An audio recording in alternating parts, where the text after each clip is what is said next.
Well, this is a cheery subject, isn't it? In times gone by, it was much more acceptable after you get injured in the ring to keep on working, brother. Though nowadays, thankfully, that sort of mindset is much less common. Once you get injured, just stop wrestling. Stop it. Regardless, though, there have been some very notable instances in wrestling history of wrestlers working through severe injuries. The crazy people. And I'm here to list them. Don't try this at home. I'm Quinnell from partsFUNknown, and this is 10 wrestlers who worked through serious injuries. Before we get into the list, consider subscribing to the channel if you enjoy this sort of content, as we'll have a bunch more of them, and already have a bunch of them on the channel as is. Like lots of them. Loads. Just so many lists. Subscribe. Number 10. Chris Jericho's broken arm. In 1994, 2 years prior to his move to WCW, Jericho spent some time working for Jim Cornette's Smoky Mountain Wrestling, where he worked as one half of the Thrill Seekers tag team alongside compatriot Lance Storm. On August 5th, 1994, at the Knoxville Coliseum in Tennessee, Jericho was practicing spots prior to his and Storm's tag team street fight contest against the Heavenly Bodies, Tom Pritchard and Jimmy Del Rey. One of the spots he was practicing was a shooting star press off the top rope. However, it did not go to plan, with Jericho under-rotating and attempting to break his fall with his right arm, only for it to snap like a twig under the force of the fall. Jericho, despite the horrific injury, wasn't content to call it a night and proceeded to the incredibly bloody street fight contest. Jericho also later suffered from a botched blade job that led him to lose a ton of blood, claiming the reason was medication being given to him following the arm break that just happened to also be blood thinners. Jim Cornette later claimed he simply bladed too hard with his weak left hand. Either way, Jericho had a rough night and quite rightly vetoed the shooting star from his offense after this. Number 9. John Cena's torn triceps. Few wrestlers possess the superhuman healing abilities of John Cena, famously bouncing back from a torn pec within a fraction of his estimated recovery time prior to Royal Rumble 2008. This Terminator-like determination makes it no real surprise that he was willing to go into his SummerSlam 2013 WWE World Championship showdown with Daniel Bryan while having a literal tennis ball-sized lump sticking out of the back of his arm. Cena forewent surgery in order to give Bryan the rub in the memorable main event. Cena was forced to wear an incredibly hefty elbow pad to help him through the pain. However, given the match was over 26 minutes long, Cena certainly didn't phone it in, producing a truly great contest that was crucial in beginning Bryan's ascent towards megastardom in late 2013 and early 2014. After SummerSlam, Cena was estimated to be out for 4 to 6 months. However, in typical Cena fashion, he returned in just 2 months and 8 days to appear at October 2013's Hell in a Cell pay-per-view against Alberto Del Rio. The man is quite simply a machine, and it's not even fair. How is that possible? Number 8. Hiroshi Tanahashi's torn biceps. The ace of New Japan, Hiroshi Tanahashi, has suffered many injuries in recent years, carrying problems with his neck, knees, and elbow, the latter of which he underwent surgery for in April 2019.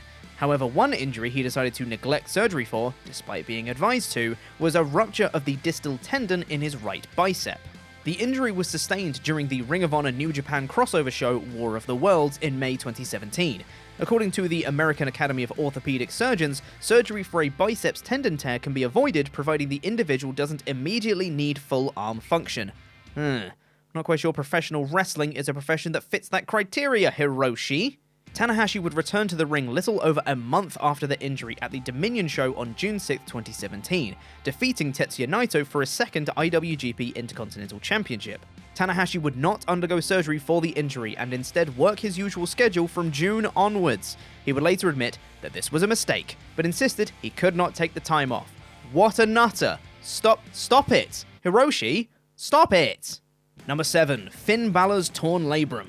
In the summer of 2016, the WWE was undergoing some serious changes, reverting back to a hard draft split for the first time since 2011.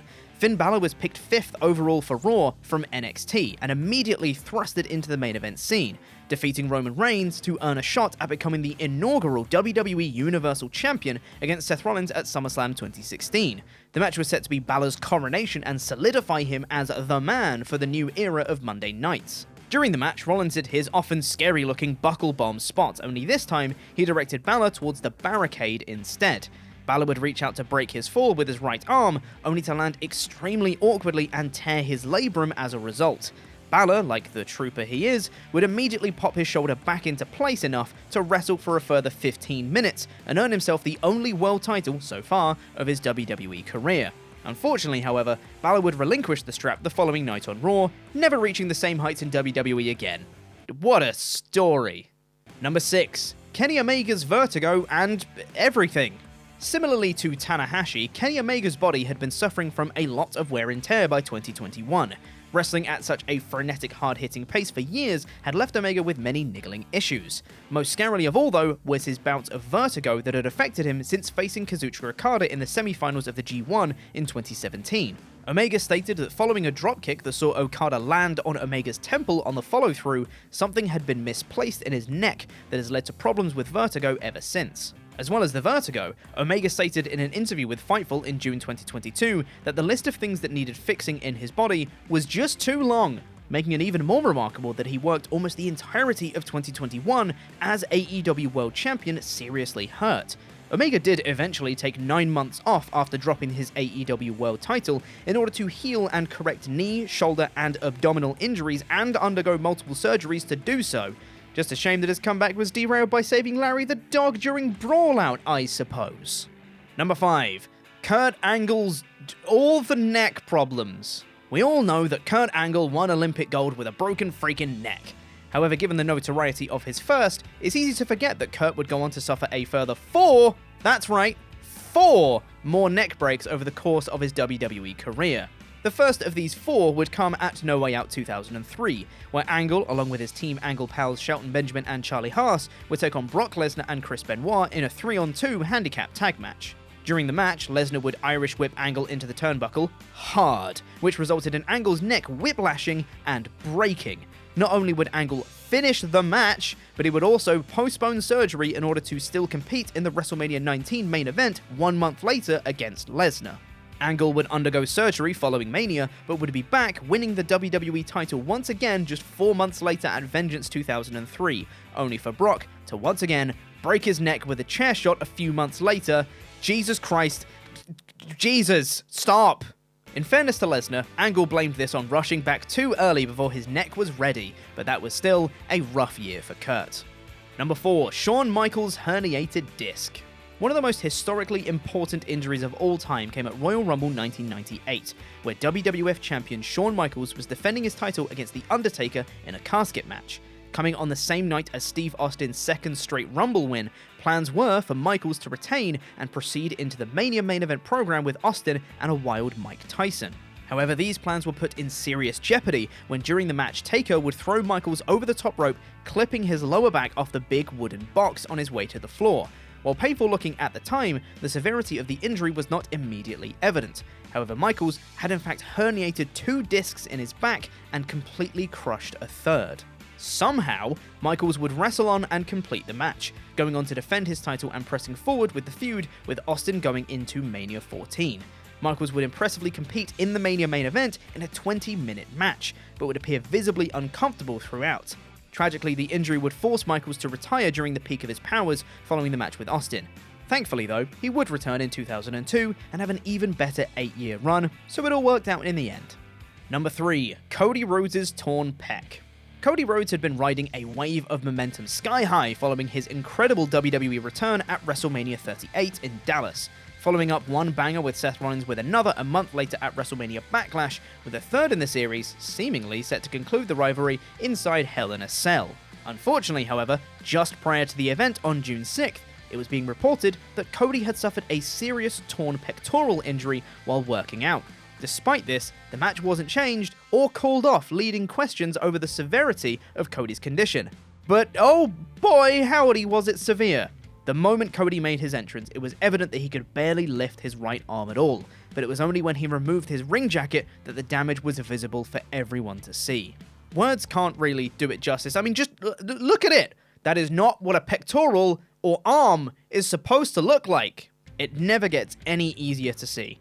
Rhodes would somehow compete for nearly 25 minutes and take further damage at the hands of Rollins. It truly was hard to watch, but was honestly a star-solidifying moment for Rhodes, who despite having to miss the rest of the year as a result, will look to return and pick up where he left off, hopefully at the beginning of 2023. Number 2. Triple H's torn quad and crushed throat. 2 decades prior to Rhodes' performance, his self-proclaimed favourite wrestler, sure thing Cody, Triple H was setting the benchmark for toughness in a wrestling ring. During a tag team match pitting Triple H and Steve Austin against Chris Benoit and Chris Jericho on Raw in May 2001, the game would suffer a gruesome torn quadricep while breaking up a Walls of Jericho on Stone Cold. Even worse, Trips would then go on to receive the Walls just moments afterwards, a truly insane thing to consider doing. Hunter would somehow finish the match, but would be out of action until January the following year as a result. To even come back at all was remarkable. As Triple H detailed in his appearance on the Talk is Jericho podcast, he was told that he may never wrestle again. Remarkably, less than a year from his torn quad return, Triple H had an even scarier injury. Coming into the first ever Elimination Chamber at Survivor Series 2002, Hunter would fall victim to a 5-star frog splash from the top of the chamber pod from Rob Van Dam. However, a fault in its execution saw RVD's knee land on Triple H's throat upon landing. Despite barely being able to breathe or talk, Hunter once again soldiered on, going until the final 2 of the match before falling to HBK at the finish. He would spend the night in hospital as a precaution due to the dangerous levels of swelling in his throat, but thankfully his trachea was not torn and he was able to make a full return a few weeks later. But Jesus Christ, if you can't breathe, don't wrestle! And number 1, Mick Foley's everything in King of the Ring 98. There can only really be one option for the top spot on this list, the infamous Hell in a Cell at King of the Ring 1998. Beginning on top of the cell, the match was almost over as soon as it started, when Taker threw Foley from the top of the cell all the way to the announce table below. This wasn't any Shane McMahon WrestleMania 32 crash pad table situation, this was a legitimately insanely dangerous spot that would have ended the contest immediately for 99.99% of the roster, just not Mick Foley. Foley unbelievably would return to the summit of the cell only to once again plummet to the floor, this time chokeslammed to the ring below. The impact caused some of Foley's teeth to be lodged through his mouth, famously being visible poking through his nostril towards the end of the match. Despite suffering from a dislocated jaw and shoulder, a concussion, internal bleeding, bruised ribs, and puncture wounds from the 2 insane bumps, Foley continued the match, only to eventually be finished off by Taker following another chokeslam, this time on thumbtacks, and finally a tombstone piledriver. It is sheer lunacy what Foley went through and undoubtedly solidified his legend forever. While Vince McMahon was thankful for Foley's performance in the match, he was told never to do that again. While Foley didn't quite take Vince's advice to heart, proceeding to death-defy numerous times afterwards, it's easy to say that we will never see a performance quite like King of the Ring 98 ever again. And that's not really a bad thing. And that's our list. Did we miss any notable ones that you would have included? Let us know in the comments. Don't forget to like the video and subscribe for more lists. I've been Chopper P. Quinnell. Jam that jam.